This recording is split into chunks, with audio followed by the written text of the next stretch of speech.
Mheshimiwa, pamoja na yote ambayo umeyaeleza, inaonekana kabisa safari yako ya kisiasa imeenda spidi sana. Yaani ghafla umekuwa na umaarufu kidogo mkubwa tu ndani ya mji wa Moshi na nini. Kuna chochote ambacho unakijutia mpaka sasa? Kuna ajali yoyote ambayo kila ukiwaza unasema yes, that is haikuwa sawa sawa, labda inakupa kusononeka kidogo, lakini maisha yanaendelea? Kuna chochote ambacho umejutia? Ni kweli, kwanza msijutii, ila kusononeka kwa mwanadamu ni kawaida. Mimi kama nilivyokuambia ndo star brother katika manispaa ya Moshi, mkoa na kaskazini hii. Kwa sababu gani? Mimi nimeamua kujitoa kinagaubaga kusaidia wananchi. Yaani mimi sifanyi kwa sababu ya kupata cheo. Mimi nimekuwa mwenyekiti wa vijana wa mkoa Kilimanjaro. Mwenyekiti wa vijana wa mkoa Kilimanjaro wa CCM. Alinipigia mwenyekiti wa taifa ambao anagombea kipindi ni mwenyekiti wa Nyamagana, ambao sasa ni mkuu wa wilaya, anaitwa Harry James. Hata ukimpigia atakwambia, akasema Juma, mniambie unagombea taifa nini? Kaambia kwa nini kiongozi? Maana mimi ni wa mkoa, ni wa wilaya. Mbona naona kila mahali unatajwa? Kama brother, siwezi kugombea kwa sababu umri utakuwa umeshafika ukomo miaka 30. Lakini mimi nikipewa majukumu nafanya. Sio, umeelewa? Lakini nikawa diwani baraza la Chadema, nikawa navuruga balaa kwa kufanya kazi. Nikawa diwani kipindi cha pili, nikateuliwa na kamati kuu ya CCM kuwa mstahiki meya. Pekee niliteuliwa chief kuwa mstahiki meya. Kwa hiyo hizi mbinu za kisiasa za kuniwekea mitego, mimi napenda sana watu brother. Leo umeniita hapa Mwele, niko kwenye kikao cha baraza. Siku hiyo nilito hivyo hivyo, Jumaribu uko wapi? Kuna nini? Ngambo kuna kikao. Tuliacha barua kwako, nikakumbuka kama wiki mbili tatu aliacha barua kwa niko ushirika, nikapiga na barua ile nyumbani na vijana fani wawili. Kumbe watu wamepoa fedha milioni hizi 2, nilikuja kujua baadaye. Wakaandaa sherehe, wakaandaa chakula, wakategea shughuli za mashoga. Lakini mimi nikawauliza, kama mmejipanga kufanya hivyo, mimi ni jua la waashi wale wakataa waashi lilo pembeni ambao liko sasa limekuwa jiwa kuu. Kwa sababu ukiangalia Mwele, ile shughuli nilimkuta katibu wa chama, nilimkuta diwani wa eneo hilo, nilimkuta mwenyekiti wa mtaa mpaka sasa hivi yupo mwenyekiti, kashinda juzi tena. Nikamkuta viongozi wa WT, kakuta wafanyabiashara, kakuta viongozi wengine. Sasa nikamuuliza kiongozi mmoja wa wilaya, kwa sababu ile jambo liliundwa pia na viongozi wa mkoa, wa chama na serikali. Akiwemo Kilegai alishiriki, alikuwa katibu wangu mwingine, ipokuwa nimeshaachana nayo, lakini walishiriki kwa 100. Na walitoa na fedha baadhi, kwa sababu nilimwambia jamaa, wewe ndio umenialika hapa na wengine wamealikwa wote, mbona hawa hawaitwi kwenye vikao kuhojiwa? Kumbe mimi ndo nilitegewa ili nichafuliwe. Na kwa sababu mimi nimejipanga kusaidia wananchi, na walisema madiwani tumemkomesha, wako wanashangilia. Brother, wao ndio wamejikomesha wao. Unajua mtu mwingine hata kuchana nywele hawezi. Yeye ndo amechoka kabisa, kama vile hajanywa hata chai muda gani. Lakini kwa sababu nasema hivyo, ni kitu ambacho kinaniumiza, kwa sababu nimeenda kusema hata nimemwambia, kama alikuwa ninajua Mungu atanilani na familia yangu. Lakini kama walikuwa wanajua wao wakanifanyia uhuni ili wanikomeshe, Mungu ataenda kuadhibu leo na kesho. Kwa sababu kitu kubwa ni upendo. Na ndio maana wengi wanashangaa bwana Juma bado yupo. Kwa hiyo Juma atakimbia ataenda, lakini nipo. Na wale ambao walijaribu kunifanyia fitna, hata jina langu hata robo hawana chief.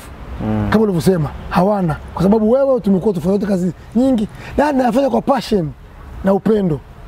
Sio, umeelewa? Na ndio maana ukiangalia hata siku ambao wananitoa kutoka kwenye umea, kwa mimi kufika ilikuwa maelekezo mkubwa, huyu aondoke. Sababu nini? Bado mimi nilikuwa meya. Mkubwa gani? Alikuwa mkuu Gaga yule.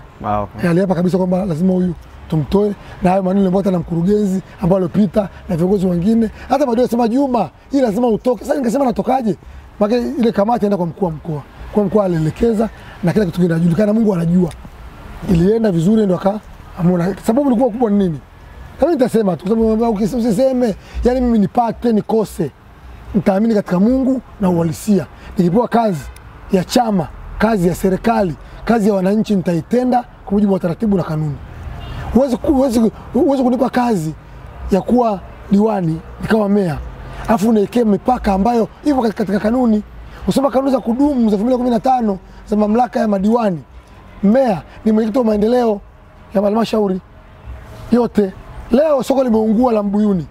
Mimi kama meya nimekwenda pale nikiwa meya kipindi limeungua, nikatoa siku 7 kwa mkurugenzi lijengwe na likajengwa 7 days.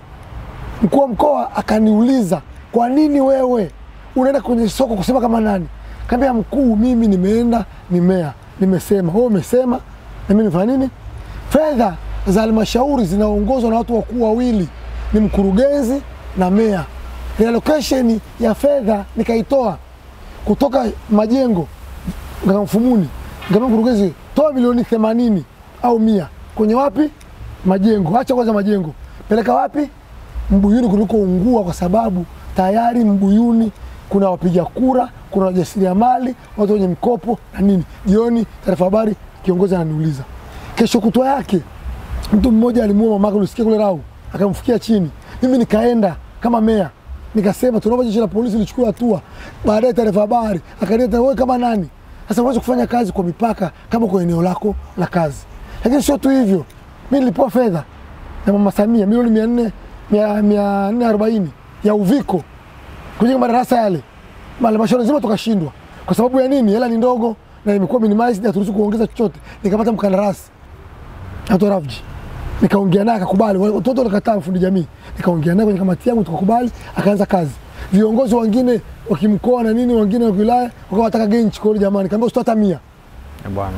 Wewe tumekupa kazi, wakatupa mpaka TAKUKURU na nini. Baadaye akasema sio nyumba ikavuruga. Kwa hiyo nilikuwa nina vita vikubwa. Lakini sasa hivi tuna mkuu wa mkoa anaitwa Nurdin Babu. Ni msikivu sana. Ana hofu ya Mungu, ana upendo. Amekulia kwenye chama, amekulia kwenye umoja wa vijana, anajua majungu. Tuna mkurugenzi Mwajuma Nasombe, ana upendo sana, ana hofu ya Mungu, amekulia kwenye chama, anajua kitu. Tuna mkuu wa wilaya, huyu wajuzi wa Mwenge ameletwa. Alikuwa kiongozi wa Mwenge. Huyu anaitwa Mzava. Si ndio? Tuna Ras, katibu tawala. Ndugu yetu nani Nzoa, ashafa Kilimanjaro, wana weledi, wana upendo, wana shauri. Umeelewa? Tuna viongozi wa chama, katibu wa mkoa wa CCM, mwenyekiti wa mkoa wa CCM, katibu Mese, Mzee Boy Safi, katibu wa wilaya, kwa maana dada yetu alikuwa UWT, sasa hivi katibu wa CCM wa manispaa ya Moshi, Frida Kaaya. Tuna mwenyekiti wa wilaya, Faraji Kibaya. Ni watu ambao ni wazazi, wanakaa, wanakushauri, wanakuonya. Sasa hivi uhusiano wako na wao ukoje? Sijawahi kuwa uhusiano mbaya na kiongozi hata mmoja. Okay. Ila wao walikuwa wanaletea ubaya kwa sababu kazi ninazozifanya. Leo ukiniambia Juma nyeshea hapa, uje niosha, simuona hii garden, nyeshea hapa, labda umemaanisha kwenye kona, mimi nanyeshea kote. Kwa sababu naamini haya majani pia yatakuwa na yale maji. Okay. Kwa hiyo ukija ukiona kwamba nimekuharibia kwa nini umenyeshea kote na wakati mtu mwingine alikuwa aje, huyo mwingine mpaka kazi nyingine. Siasa imechangia vipi utajiri wako ulionao? Sasa hivi unatembea na helikopta. Sahihi. Unaruka, sio kutembea, unaruka na helikopta maeneo mengi. Sasa ni Raibu luxury na kila mahali. Siasa imechangia kidogo. Kwanza kabisa siasa haijachangia utajiri wangu. Ila siasa imenipa exposure ya kujua na watu na kuaminika kwenye vyombo vya mikopo na sehemu nyingine. Leo Juma Raibu unapokuwa diwani, unapokuwa meya au unapokuwa mbunge, unaaminika, ile trustworthy. Kule ukienda Tübingen, ukienda Holland, ukienda China, ukienda Belgium na sehemu nyingine ambazo umetembelea, zote hizo zinaeleza kwamba unaweza kupewa fedha kwa trustworthy mwenyewe tu bila dhamana, sababu wazungu wanaamini kudaiwa ni kero. Sisi tunaamini kudaiwa, mtu akitokea na kudaiwa unaingia uvunguni. Sio? Kwa hiyo siasa imenipa exposure ya kuaminika.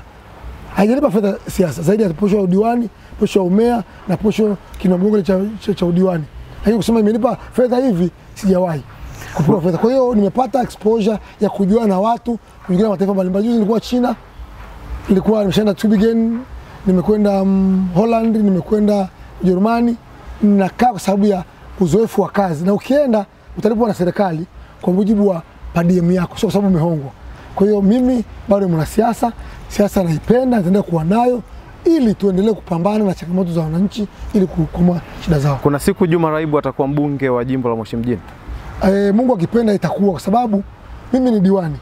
Sikatai kugombea udiwani, sikatai kugombea ubunge, sikatai kugombea chochote. Kitu ambacho tumezuiwa ni kitu hichi, urais. Samia ndo tunaomba mitano yake. Sisi wengine rais amesema mbunge, diwani, afanye nini? Ajitafute. Kwa hiyo siku Mungu atakavyonituma ubunge nitagombea. Kuna siku Juma Raibu anaweza kawa meya tena kwa mara nyingine wa manispaa. Pia inawezekana hiyo. Ndio maana nimesema siku Mungu akinituma pia naweza kugombea udiwani, baadaye nigombea na umea. Kwa hiyo vyote hivyo ni bado ninaruhusiwa. Kwa hiyo naruhusiwa kugombea udiwani, naruhusiwa, naweza kugombea ubunge naruhusiwa, naweza kugombea mwenyekiti simshapita, kwa hiyo nitaruhusiwa. Ninachokiangalia wakati huo ukifika, nitapiga mahesabu hapa nifanyeje. Sasa mimi sitakubebwa. Sitaki, nataka nibebwe na wanachama na wananchi ambao wanajua Juma Raibu atakwenda kututetea. Na afanyi kwa sababu ya kutaka cheo. Anafanya kwa sababu ndivyo alivyo. Juma Raibu ndivyo alivyo. Anakulele kila mtu ndivyo alivyo. Mheshimiwa, maisha yako binafsi ya kawaida huwa tunakutana maeneo fulani pia siku moja moja. Ni mtu ambaye unapenda sana viwanja. Ndiyo. Kwa nini mji wa Moshi bado kwenye eneo la entertainment, watu wanaandaa ma events lakini bado sio katika hamasa hiyo ukilinganisha na miji mingine? Ni kweli, unajua changamoto ya manispaa ya Moshi. Na ndio maana nilikuwa naambia watu Moshi kuwa jiji haiwezekani. Na hiyo pia mweke vizuri. Kwa jiji ifanyaje? Yaani unapingana sasa na viongozi wenzako ambao wana dream ya Moshi kuwa jiji. Kama nani? Kiongozi nani? Taja kabisa. Tumewahi kusikia wapo viongozi ambao wamesema kwamba viongozi wanapingana nao tena. Na ninasema haiwezi kuwa jiji kwa sababu leo mmeona jamani, juzi Mheshimiwa Rais ametoa halmashauri ya Kibaha. Manispaa Kibaha. Juzi ametoa kule sehemu nyingine. Kwa nini tu jiji? Kwa sababu kuwa jiji ni ndoto ambazo haziwezekani. Mimi nimekuwa mstahiki meya, brother. Na naongea kwa confidence na hiyo uirusha kama ilivyo. Nikasema square meter za manispaa ya Moshi ni ndogo. Square meter 58 za mraba ni ndogo. Lazima tu extend mji. Tu invite vijijini kuingia mjini ili tu qualify hizo square meter za kuwa nini? Kuwa jiji. Nikasema ile Manyema pale iondoke. Ni uchafu uko pale. Kwa maana kama miundombinu haijarekebishwa, iondoke iende Boma Mbuzi kuliko fanyaje? Tunarudisha miundombinu. Lakini pia pale Manyema chini matunda pale yatoke, ni uchafu pale. Yaende Pasua kuuza matunda. Vile vile hizo nguo za mjini zitoka zirudi Memoria. Sawa? Haya, mkaa utoke uende Majengo. Matunda yatoke ende Majengo. Si nini ziende Soweto. Si umeelewa? Ili kuinvite itoa geographical location za nje zianze kuinvite ndani. Ili watu wasizike ndani, ili muingize ndani, tukipima square meter zile ziwe zimekamilika kama ambavyo tushakubaliana baraza lililopita la Chadema. Kwa mimi naungana kwamba hizo sababu gani? Leo ili uwe jiji lazima uwe na ukubwa wa eneo. Hatuna eneo hilo. Tumejibana hapa, tunajifinya tu hivi. Mtu anakuambia mtu mmoja ofisa mzima anakuambia eti tena kwa kiongozi wa chama sasa hayupo. Eti unatakiwa mtu akija pale Manyema apate katunda, apate kanyanya, apate brother. Watu wanaenda KCMC, wanatoka Njoro, wanatoka Mambuzi. Leo mtu anaenda Dubai kufuata Ereni, anaenda China. Leo mtu anakwenda Memoria kufuata nguo. Mtu anatoka Arusha anakuja Memoria. Wewe leo unafikiria eti kwamba uwarishe wananchi apate katunda, apate. Sasa kama ni hivyo KCMC nao ihamia hapo, Mwanza nao ihamia hapo, tukae sehemu moja. Kwa hiyo mimi naendelea kusema swala ukubwa hatujaqualify. La pili, mapato. Ili uwaje sababu na mapato hatujaqualify. Lakini la tatu ni population pressure. Ile sheria inasema muone watu 500,000. Hapo ukiangalia kwa nini hata hiyo event haifanikiwi. 80% ya watu wa Moshi hawakai Moshi. Unaona hivi mchana Kibosho, Marangu, Rombo, Mabogini. Kwa hiyo jioni wao kutajiona wamefanya nini? Kumetulia. Ndio maana hata entertainment issues zinakuwa pia nini? Inakuwa haina nguvu sababu ya nini? Mazetu tunajiwekea wenyewe. Lakini mimi naamini Mungu bado yupo. Nitaendelea kushauri mamlaka, vikao ili tuendelee kupambana. Mimi nikiwa meya nilisema tukataza barabara pale Mbuyuni, CRB. Tuweke hapa Boma Road. Tuweke na hapo stand. Hapo kaanza unajua. Kwa nikisema viongozi wale ambao wanafikiri kwa hivyo. Kwa hiyo Mheshimiwa, tumeongea mambo mengi na tuwezi tukayamaliza yote. Katika kuhitimisha, una kipi cha kusema juu ya utumishi wako na watendaji wenzako ambao wamechaguliwa na wananchi wakati huu ambapo tunahitimisha awamu nyingine na tunaendelea na uchaguzi ujao? Mimi kwanza kabisa utumishi wangu ni kumtegemea Mungu sana, lakini zaidi tunafanya kwa kutegemeana.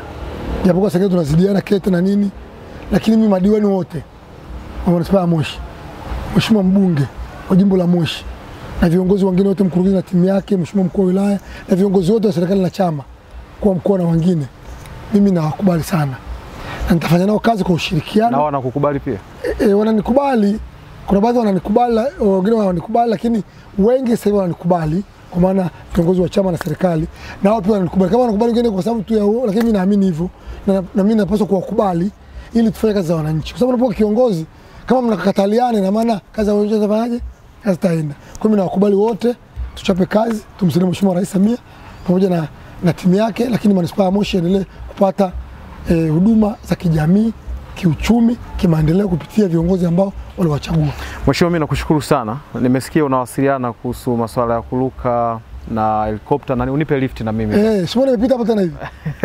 Sasa hivi. Huyu ni Juma Raibu, moja kati ya madiwani machachari kweli kweli ambao kwa sehemu kubwa sana wamekuwa na umaarufu ndani ya mji wa Moshi. Tumezungumza mambo mengi, bahati nzuri kuna sehemu ameinspire vijana tangu kuanza na shilingi 800,000 kununua gari ya kwanza mpaka leo wanamiliki kampuni ya Juma Luxury. Mabasi mangapi yale? 15. Bwana, unaweza kaona namna nimeweza mwingine 10 anakuja wiki ijayo. Anakuja wiki ijayo tena. Kwa hiyo unaweza kaona kwamba ni kwa namna gani inawezekana. Unaweza kumuona mtu tu kwa juu, lakini kumbe kuna mambo mengi ambayo yamepita. Endelea kutufuatilia kama K1 Media, lakini zaidi endelea kutufuatilia kwenye mitandao mingine yote ya kijamii. Asante kwa kutazama. Subscribe hii channel.